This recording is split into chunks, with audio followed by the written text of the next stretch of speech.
జీపుకి సోపు రాసినట్టు జీపేటర్ అంత స్లోగా నడుపుతున్నావు. ఎక్సలేటర్ తొక్కు. ఏమైనా జంతువులు అడ్డుకెత్తాయండి బాబు? తొక్కించేసే, కూరలో పనికొస్తాయి. పెద్ద జంతువులు ఏమైనా వచ్చేస్తే అసలు నా రోజుల్లో గన్న వెన్నుకి తగిలించుకొని అడవిలోకి వెళ్తుంటే పెద్ద పుల్లు, సింహాలు, ఏనుగులు మన పవర్కి శివరై పరారైపోయి. ఏమిటి సింహాలు ఏనుగులే? అబ్బో, మధ్యాహ్నం భోజనానికి పుల్లు కొట్టుకొచ్చేవాడిని, సాయంత్రం భోజనానికి సింహాన్ని కొట్టుకొచ్చేవాడిని. ఇప్పుడంటే ఈ కొట్లేసి తిరుగుతున్నాను కానీ అప్పుడు పులితోలు సత్తకి సింహంతోలు పంచికి కట్టుకునేవాడిని.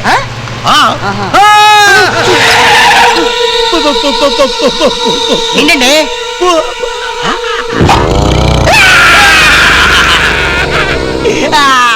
ఎన్నో ఫ్లాష్ బ్యాక్లు చెప్పారు, మీరే భయపడతారండి బాబు.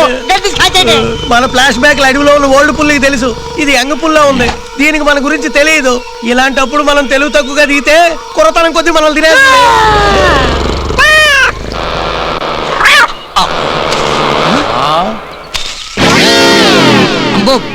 పిల్లి ఎరా, మమ్మల్ని బెదిరించి చంపేద్దామని ప్లాన్ వేస్తున్నావా? అబ్బే లేదు సార్. మరి లేకపోతే ఆ పులితలు ఎందుకు తగిలించుకున్నట్టు? పిల్లి తల తగిలించుకుంటే కుక్కలు వెంటపడుతున్నాయి, కుక్క తల తగిలించుకుంటే అడవి పందులు వెంటపడుతున్నాయి. సేఫ్టీగా ఉంటుందని పులితల తగిలించుకున్నాను. నువ్వు నీ సేఫ్టీ చూసుకుంటున్నావు, కాసేపు అయితే ఈ శాలిటీ పైకి వెళ్ళిపోయింది. నువ్వు నోర్మే. ఇదిగో, ఇందులో 2 లక్షల క్యాష్ ఉంది, జాగ్రత్తగా తీసుకెళ్లి మా తమ్ముడు అధికారికి ఇచ్చాయి.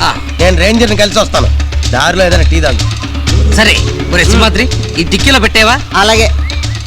అవునండి, ఆడికి 10 రూపాయలు ఇచ్చారు కదా, ఈ అడవిలో టీ కొట్లు ఏముంటాయండి? ఓరి యాదవా, ఆ 10 రూపాయల కోసమే మన 2 లక్షలు జాగ్రత్తగా అప్పచెప్తాడు. నువ్వు బలా. ఏం బుర్రండి మీ బుర్రలో నా తొర్ర.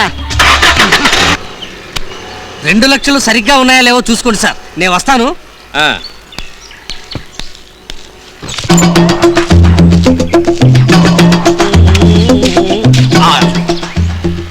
మామూలుగా వీళ్ళ చేతికి చెక్కులు ఇస్తేనే నొక్కేస్తాను, అలాంటిది క్యాష్ ఇచ్చి రసీదు తీసుకోలేదంటే, ఆ 2 లక్షలు నేనే నొక్కేశానంటే అమ్మా వదలకూడదు. ఏంటి ఇలా వచ్చావు? ఇందాక నేను ఇచ్చిన దానికి రసీదు ఇవ్వండి సార్. రసీదా? ఏ అంత షాక్ అవుతారు? నేను అడిగింది గిసీదు కాదు, రసీదు సార్. నేనెందుకు ఇవ్వాలి? ఇందాకే కదా 2 లక్షలు ఇచ్చాను, దానికి రసీదు ఇవ్వనంటారేంటి? పిచ్చి పిచ్చిగా ఉందా? పేగులు తోడేస్తాను. నాకెప్పుడు ఇచ్చారా 2 లక్షలు? నీ చటాకులో నా చెడుగుడు, నేను అప్పుడే అనుకున్నానురా, సూట్ కేసు ఇవ్వగానే మాట మార్చేస్తావని. ఎవడరా మాట మార్చేది? ఊళ్ళో దగ్గర పెట్టుకుని మాట్లాడు. డబ్బులు నీకు, దొబ్బులు నాక? నీకు దండం పెడతాను, రసీదు ఇచ్చేరా బాబు. డబ్బులు ఇవ్వకుండా రసీదు ఇవ్వడానికి నేను ఏమన్నా వెధవలా కనపడుతున్నానా? నువ్వు కాదురా వెధవ్వి, నేను నీకు సూట్ కేసు ఇచ్చి. ఇంకొకసారి సూట్ కేసు ఇచ్చానన్నావంటే నీ శవాన్ని ఐస్ కేసులో పెట్టేస్తాను. అయ్యో, నీ గడ్డంలో పేలు కుక్కుతారు, నన్ను వదిలిపెట్టరా తండ్రి. వద్దు సార్, నన్ను కొట్టకండి. ఏంటి గొడవ?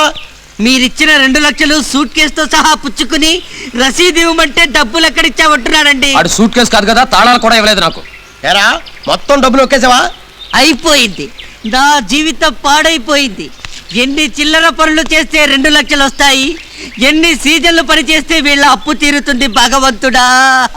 డబ్బు పోయినది మేము ఏడవాలి, నువ్వు ఏడుస్తావేరా? ఎందుకు ఏడుస్తున్నాడు?